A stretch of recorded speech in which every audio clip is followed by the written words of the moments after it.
Alors, Marjorie. Oui, bonjour Marie. Ah, coucou. Ah, je te vois, c'est bon. Tout va bien? Ça va? Et toi? Ça me fait changer mon écran au fur et à mesure. Je vais admettre Nathalie aussi. Oui, oui, oui. Alors attention, j'admets Nathalie également.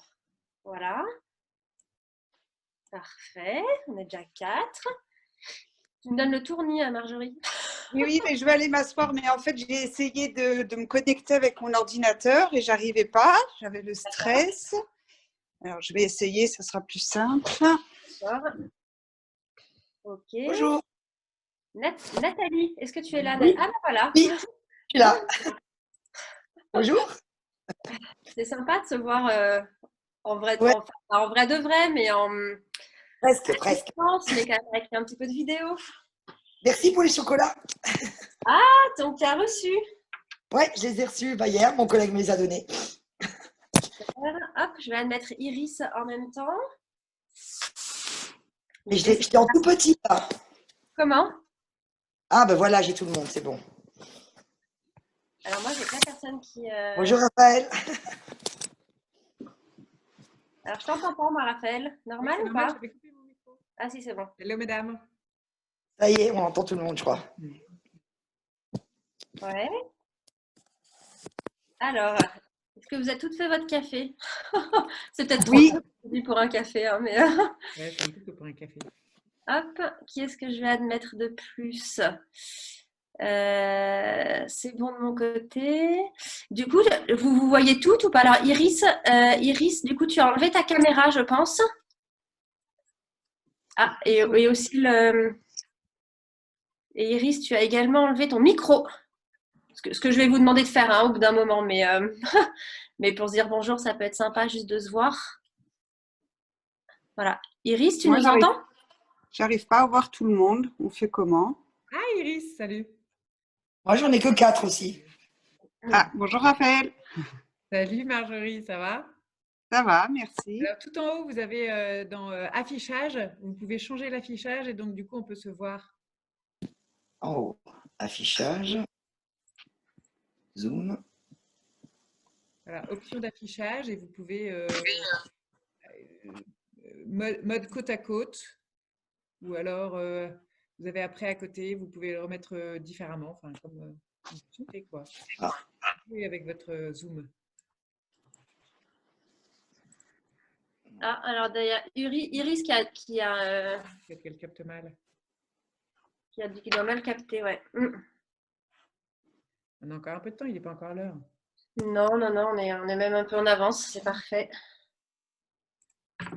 Là, pour l'instant, officiellement, on est 4, c'est ça? Non, on sera plus nombreuses. Il y a, comment? J'avais compté 7. Parce que là, pour l'instant, moi, je vois 4 personnes. Enfin, on Oui, est oui, 4. pour l'instant, on n'est que C'est 4. juste. Ok, c'est bon alors. On va passer un peu.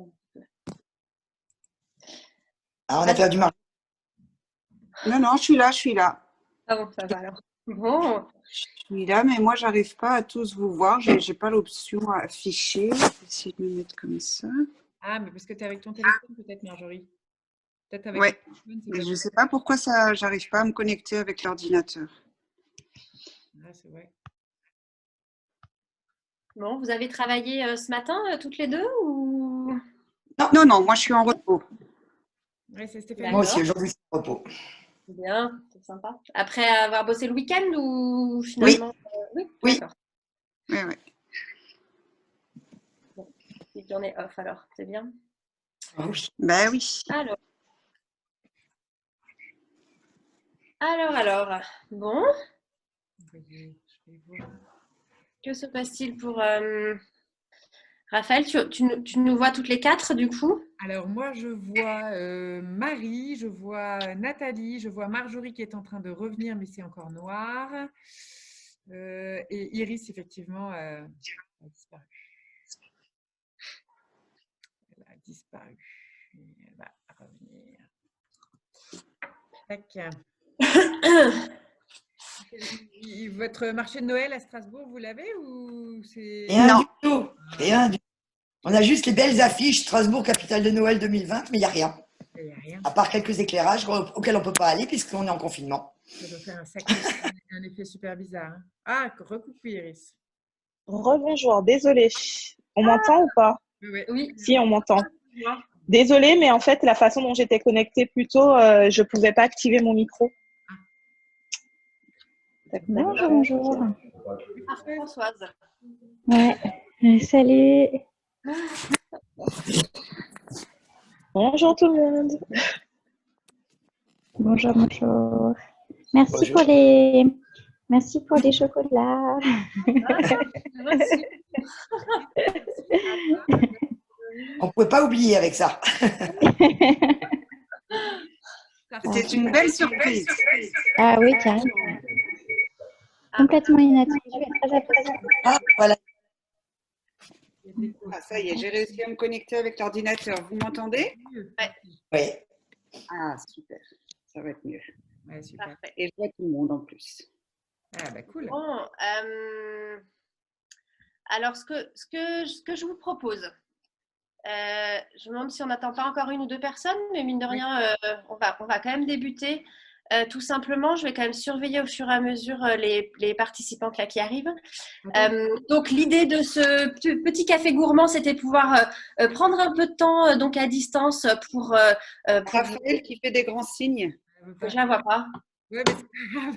Non, moi, je voulais juste présenter parce que je ne suis pas sûre que Iris et Françoise connaissent Nathalie et Marjorie.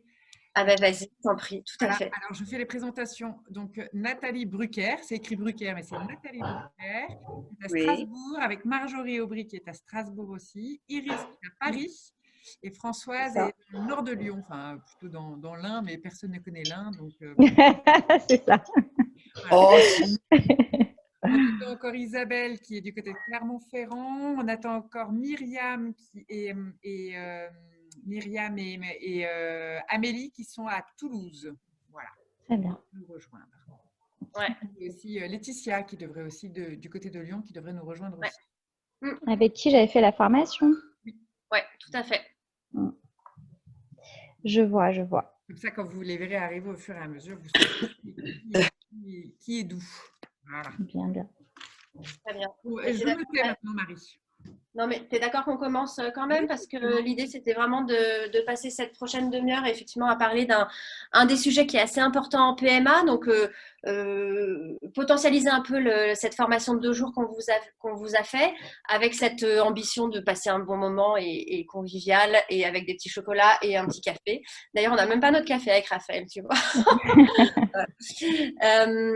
Et puis fédérer ce réseau qui est important à nos yeux et puis finalement on vous fait aussi quand même pas mal patienter parce qu'avec ce deuxième confinement les formations n'ont pas encore débuté, un tout petit peu sur Lyon, mais je donnerai la parole à Françoise tout à l'heure et voilà, donc en attendant continuons à bien se former pour être prête le jour où ça va débuter.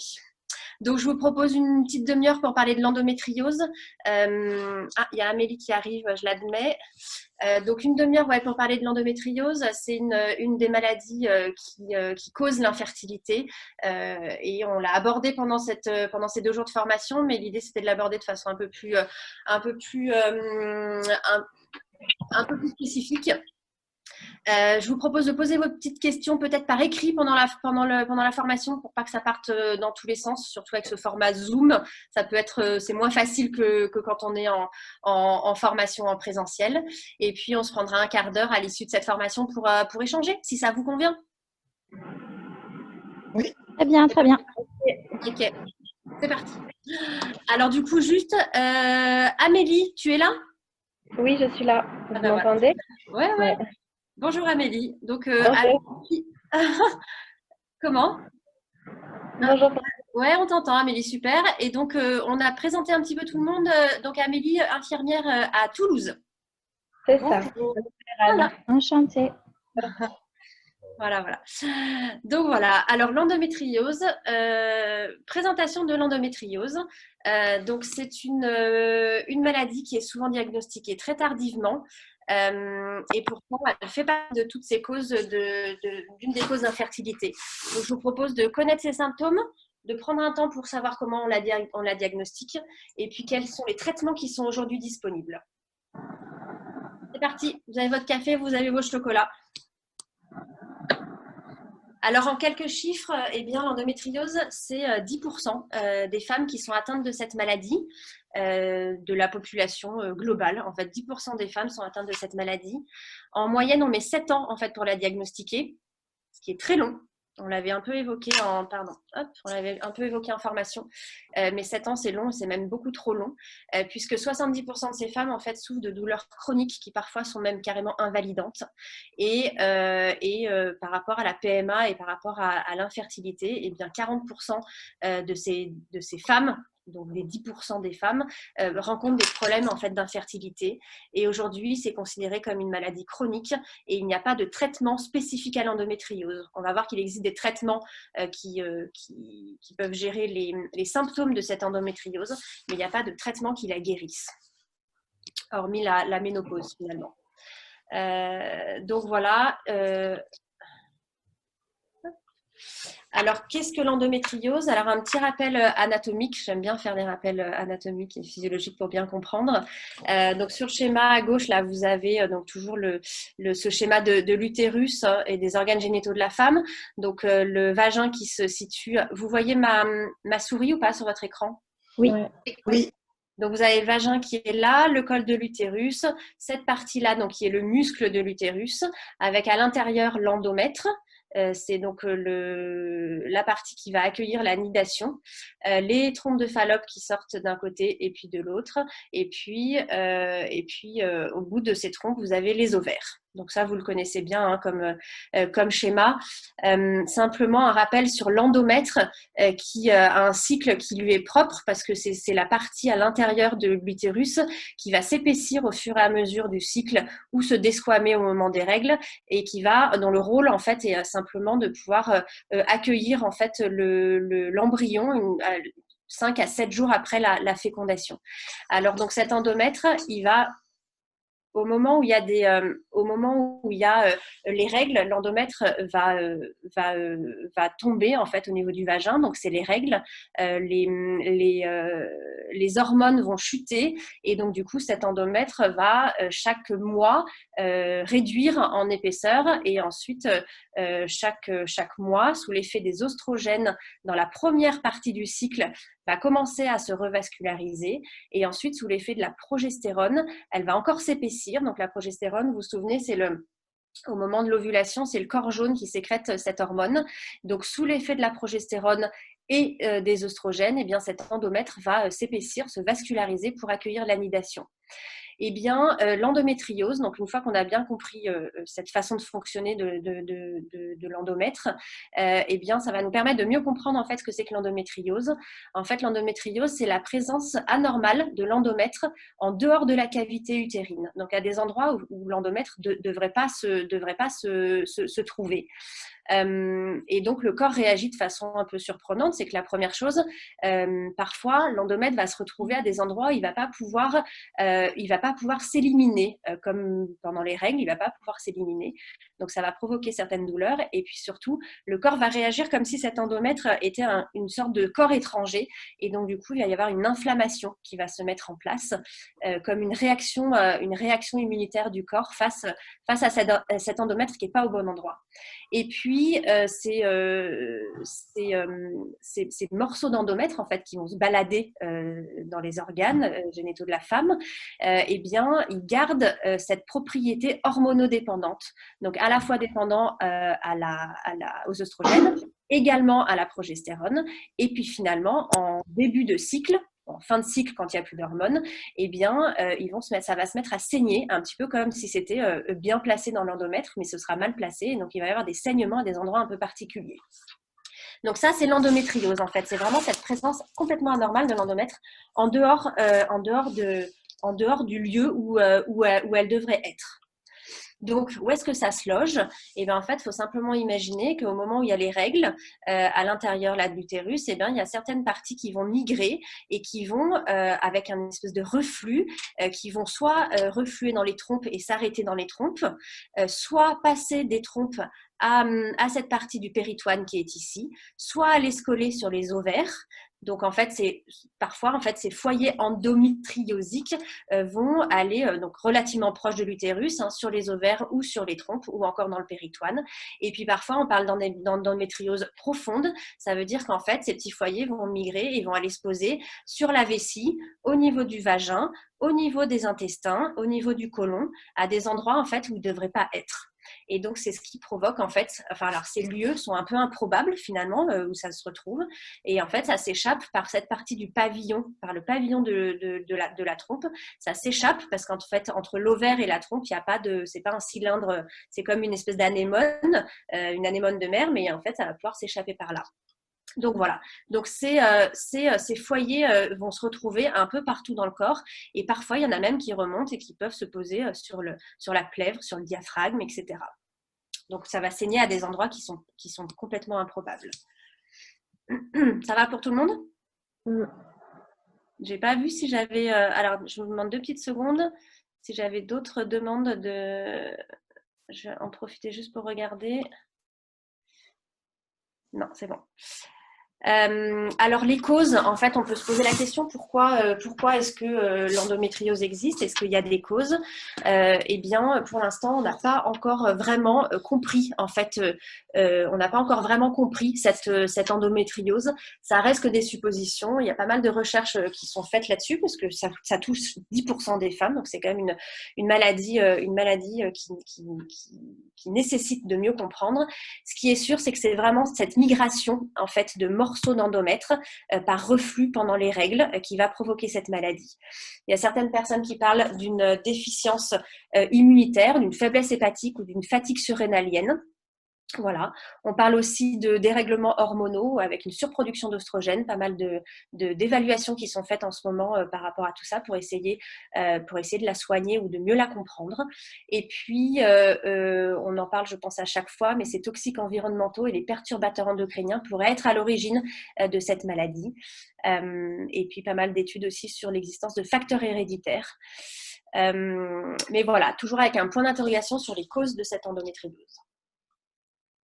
Alors, quels sont les symptômes? Le premier symptôme de la maladie, c'est la douleur ressentie par 3/4 des femmes. C'est surtout le symptôme qui doit alerter dans cette maladie puisque c'est le premier symptôme, ça, et puis quelques saignements. Donc, la douleur, en fonction du lieu, de la localisation de cette endométriose, eh bien, ça peut être des dysménorrhées, c'est-à-dire des règles hyper douloureuses qui ne passent pas, en fait, avec des antalgiques ou des antispasmodiques qu'on prend habituellement, ça ne passe pas. Et puis, parfois, quand la localisation elle est au niveau du vagin, par exemple, eh bien, les relations sexuelles peuvent être hyper douloureuses. C'est ce qu'on appelle la dyspareunie.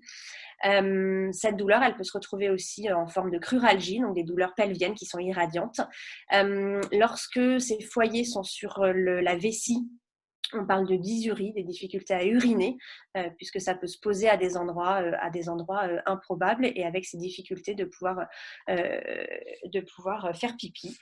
On parle aussi de dyschésie, notamment lorsque les foyers sont sur le rectum ou au niveau des intestins. Eh bien, il y a des difficultés pour aller à la selle. Et puis, parfois, ces douleurs, elles peuvent un peu être irradiantes et provoquer des douleurs lombaires, voire abdominales. Donc, les symptômes, bon, c'est pas très glamour, hein, mais le symptôme, c'est vraiment la douleur qui est hyper importante. S'accompagne de ça pour ces symptômes, eh bien, les saignements, des saignements notamment parfois dans les selles, donc les rectoragies, parce que finalement, ces foyers, ça va faire comme les règles, mais à des endroits autres que l'utérus. Et donc, on va retrouver en fait des saignements dans les intestins et dans le rectum. Une inflammation aussi, assez chronique finalement qui se met en place et qui provoque en fait des fatigues chroniques. L'inflammation est souvent source de fatigue chez la femme et donc à ces symptômes de douleur, de saignement et de fatigue, on peut laisser imaginer ce diagnostic d'endométriose. Après, un des symptômes aussi qui est qui maintenant est de plus en plus connu, hein, c'est le trouble de la fertilité. Je vous disais tout à l'heure que parmi ces 10% de femmes qui ont de l'endométriose, eh bien, il y en a 40% qui vont avoir des troubles de la fertilité, et notamment lorsque cette endométriose se pose au niveau soit des trompes de Fallope, soit au niveau des ovaires. On va y revenir. Voilà, des troubles digestifs, on imagine bien pourquoi. Et puis parfois, on ne comprend pas pourquoi, mais parfois, dans 20% des cas, c'est asymptomatique. Et c'est la raison pour laquelle, parfois, dans les prises en charge en PMA, on découvre de l'endométriose liée à des troubles en fait, de la fertilité. Parfois, le schéma peut être en sens inverse. Je reviens juste sur cette douleur, parce qu'en fait, quand même, il y a une chose qui est assez importante à connaître et à savoir, c'est que ce diagnostic, où on met 7 ans en moyenne pour diagnostiquer l'endométriose, alors que les femmes réellement se tordent de douleur et parfois sont sous morphine, on ne devrait pas passer à côté, on ne devrait pas laisser en fait pendant 7 ans une femme avoir ces difficultés-là. En fait, cette maladie, pourtant, 10% des femmes et puis 40% d'infertilité, voilà, la douleur en fait qui doit alerter, c'est celle qui revient chaque mois et qui est hyper forte et qui passe pas avec des traitements classiques. Premier symptôme à connaître et à dire même à toutes les femmes qui nous entourent, des règles douloureuses, c'est pas normal en fait, c'est pas une normalité, c'est pas parce qu'on est une femme et qu'on a des règles douloureuses que c'est normal en fait. Ça peut être ça peut être une endométriose. Donc, comment est-ce qu'on la diagnostique? Eh bien, déjà, l'entretien médical devrait être relativement poussé sur la douleur.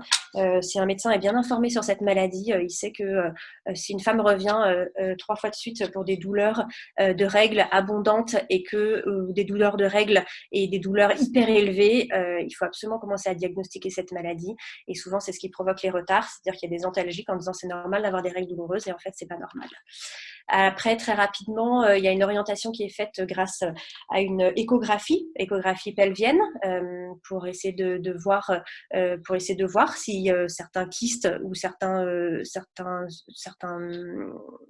pour essayer de regarder en fait au niveau de l'utérus, au niveau des trompes et au niveau des ovaires.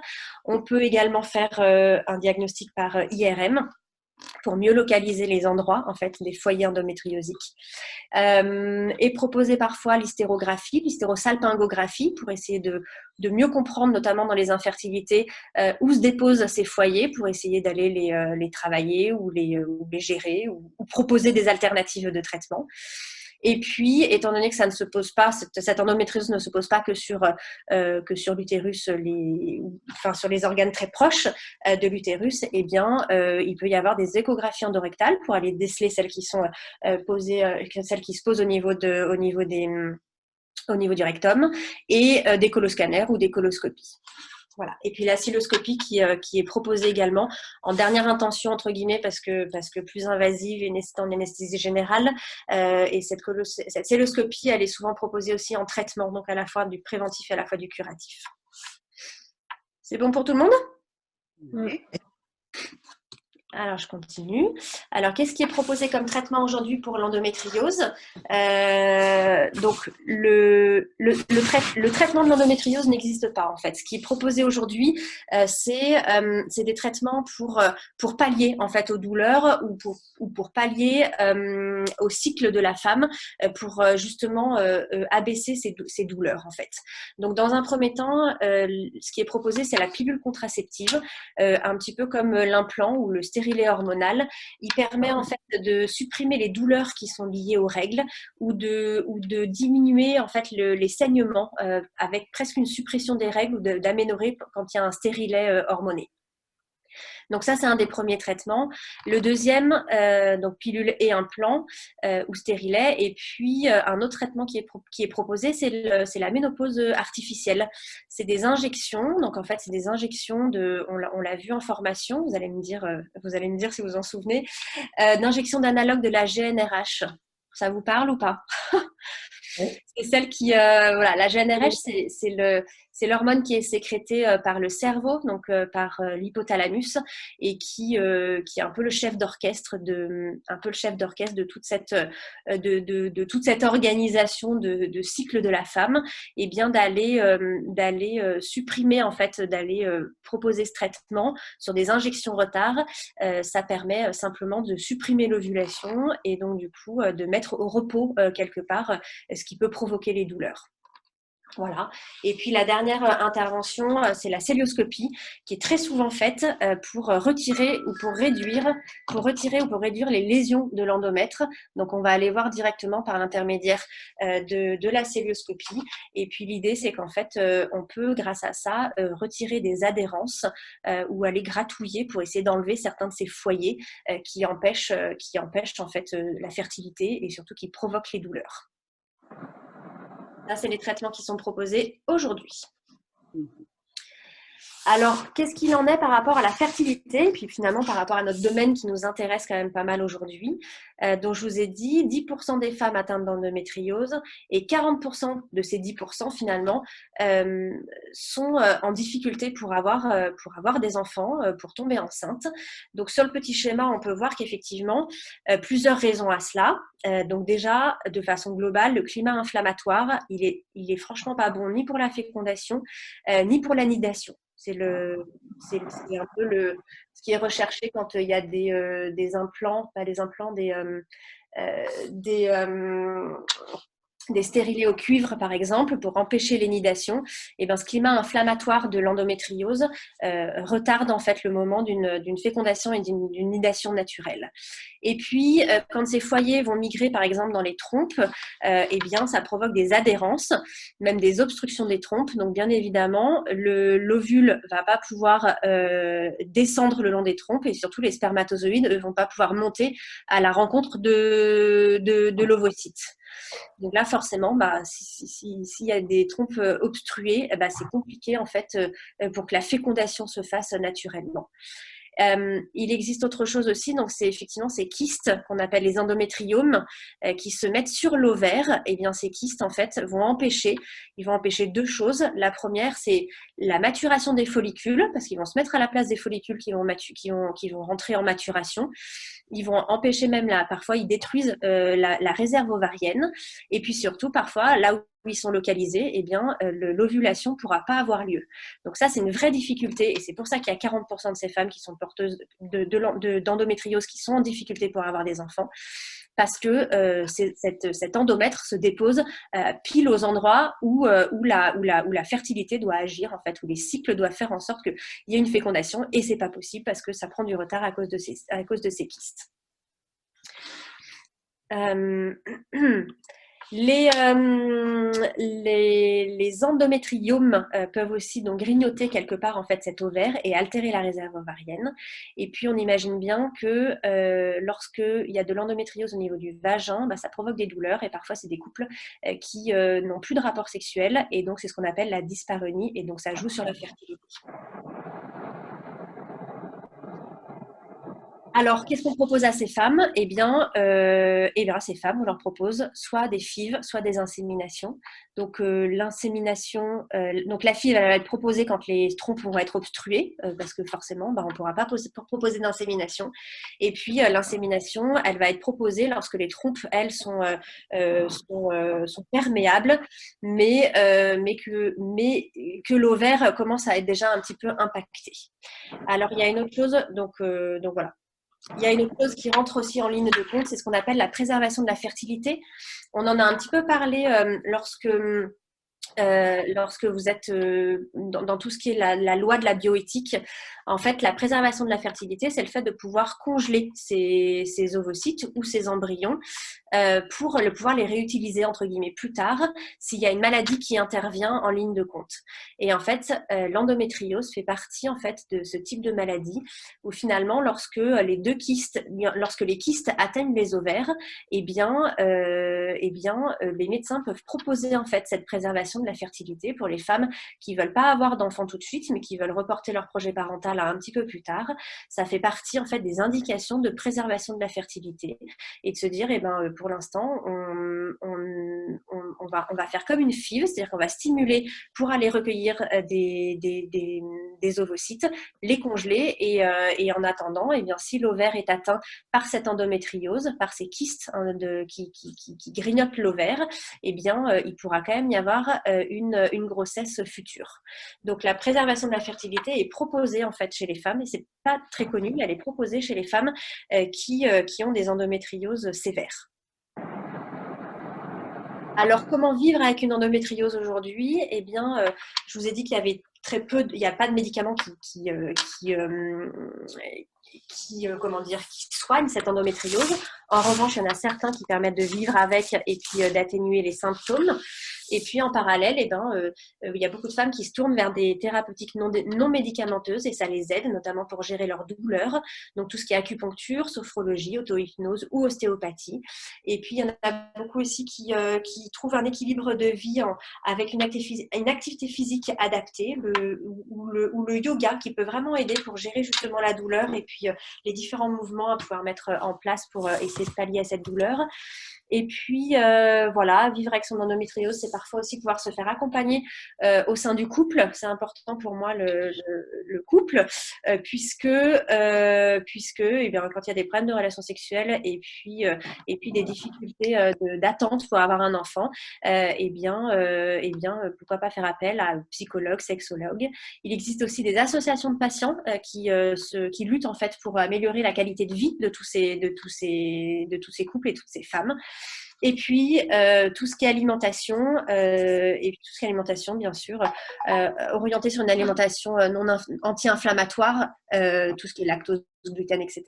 Et tout ça, ça permet une meilleure qualité de vie avec l'endométriose qui finalement finira par s'estomper en fait au moment de la ménopause. Et pas avant. En conclusion, j'espère que votre café est fini, vos chocolats aussi, je ne sais pas. L'idée simplement, c'est de pouvoir améliorer en fait la connaissance sur cette maladie qui n'est pas encore assez connue. Le délai de 7 ans pour la diagnostiquer, c'est trop long. L'idée, c'est que vous puissiez vous aussi de votre côté, le jour où vous allez commencer les formations Cocoon, de pouvoir prendre en charge en fait les couples dans leur globalité. C'est 40% des femmes qui rentrent dans des protocoles de FIV ou d'insémination qui sont atteintes de cette maladie. Donc ça veut dire un passif où il y a beaucoup de douleur, où il y a beaucoup de souffrance, il y a beaucoup d'attentes, il y a des retards de diagnostic. L'idée aussi, c'était pour peut-être vous faire connaître aussi l'association EndoFrance qui lutte en fait contre cette maladie depuis un petit moment et qui est assez active. Vous pouvez aller voir leur site qui est relativement bien fait. Je me suis un petit peu inspirée pour faire ce PowerPoint avec une marraine qui s'appelle Laetitia Milo qui est hyper active. Et puis la semaine dernière, il y a eu un amendement qui a été adopté par le Sénat pour un projet de loi qui a accordé en fait 2 millions d'euros de crédit pour l'action santé des populations en vue d'accroître les financements de la prévention de l'endométriose. Donc ça signifie que même dans les pouvoirs publics, c'est une maladie qui commence à être mise un peu sur le devant de la scène et on commence à un peu plus à en parler. Mesdames, j'ai fini ma présentation. Est-ce que vous avez des questions? Simplement, je voulais proposer un prochain café gourmand sur une autre des maladies qui existent, qui rentrent en ligne de compte pour les patientes en PMA. C'est ce qu'on appelle le SOPK. On l'avait déjà vu pendant la formation, mais le syndrome des ovaires polykystiques, je pense qu'il y a le mérite qu'on se penche un petit peu plus sur la question. Donc, je vous proposerai ça, je le noterai dans la prochaine newsletter. En tout cas, la date, elle est fixée au lundi 18 janvier. À vos agendas. Est-ce que vous avez des questions? Est-ce que vous voulez converser? Raphaël, modératrice, as-tu des questions? De Françoise Pricac qui demande à tout le monde, tu peux nous redonner le lien internet de l'association? Pas eu le temps de le noter. Ah oui, carrément. Hop, ici. C'est endofrance. Endofrance.org. Ouais, endofrance.org. Je vous ai mis dans la petite bulle conversée tout en bas, je vous ai mis un lien vers un document Google Form pour juste savoir si le rythme de ce genre de café gourmand, là, je sors déjà un peu du thème endométriose, mais juste si vous pouviez répondre rapidement au questionnaire, c'est des réponses oui, non, oui, non, oui, non. pour savoir si on continue sur ce format-là et on en fait d'autres et on en fait régulièrement, ou alors c'est trop compliqué pour vous au niveau opérationnel. Bref, tout est pour avoir un petit retour de votre part, quoi. Donc, petit questionnaire très rapide. Est-ce que tout le monde le voit dans la petite bulle conversée, un truc où vous cliquez dessus et il y a un lien Google Form à faire juste après la réunion? Ouais. Ouais, C'est bon. ouais. Yes. Voilà. Et si on coupe, on le voit encore, Ok, ce on lien? y est. Quand on aura fini la réunion, il va disparaître dans les méandres de. Mais Ok, donc il faut cliquer dessus, quoi. Et au pire, je vous le renvoie par mail de toute façon. Ok. Merci. Je sais pas si tout le monde a reçu des chocolats. Effectivement, on en a envoyé à tout le monde, mais peut-être qu'il y en a qui ne l'ont pas encore reçu. Moi, j'ai Oui. Iris, tu vas les recevoir normalement. Et si jamais ce n'est pas le cas, eh ben, j'irai faire une protestation ferme à la poste pour dire que. Alors, c'est gentil. Merci. C'est gentil, mais en plus, je ne suis pas chez moi. Ah bah voilà, en fait, c'est dans ta boîte. Non, mais j'ai quelqu'un qui passe et qui va les récupérer pour moi, qui me dira, je vous tiendrai informé. Mais en tout cas, c'est super gentil. Oui, c'est une chouette attention. Aussi. T'as dit? Pardon? Françoise et Marjorie, vous les avez reçus, visiblement. Oui, oui. Oui, regardez. Merci encore. Hein. Je déguste. Hein. Non, c'est fait pour. C'est super gentil. Alors, j'ai peur que je me demande jusqu'où, Raphaël, on n'est pas limité en temps sur Zoom. Parce qu'avec avec mes petits moyens, j'espère que ça ne va pas couper. Si ça coupe, je vous renvoie tout de suite un lien pour qu'on se remette dessus parce que je voudrais qu'on parle. Je voudrais passer la parole à Françoise, 3 petites minutes. Alors, déjà, est-ce que vous aviez des questions sur cette maladie, l'endométriose? Est-ce que ça vous éclaire? Est-ce que vous Eddy? pouvez reprendre des choses dans détail, si vous souhaitez? Là, j'ai déjà 2 personnes dans ma famille qui en ont, donc Ouais. Bah ouais, dont j'avais entendu bien parler, quoi. ouais, d'accord. Et c'est pas cool comme maladie, c'est sûr. Ouais. Ce qui est sûr, c'est que vous allez être amené à prendre en charge en fait des patientes qui ont cette maladie et qui le vivent chacune à leur façon. Et donc, c'est bien de la connaître en fait, connaître exactement ce qui va être. C'est ça. Après, Mais les c'est deux plus gentil. que je connais ont eu des enfants. Hein. Ouais. Elles ont eu des enfants, d'accord. Il y en a une par FIV, au bout de la 7e, Ouais. et l'autre façon naturelle, quand même. D'accord. Okay. Iris, tu voulais dire quelque chose? Iris? Non. Je demandais juste un chargeur parce que ma tablette allait s'éteindre. Pardon. Ok. Non, c'est moi, pardon, ça c'est moi. Hop. Je voulais vous dire. Est-ce que vous nous envoyez le diapo ou pas pour qu'on puisse le revoir Si vous voulez, je peux vous le faire passer avec plaisir. Ouais, moi j'aimerais bien.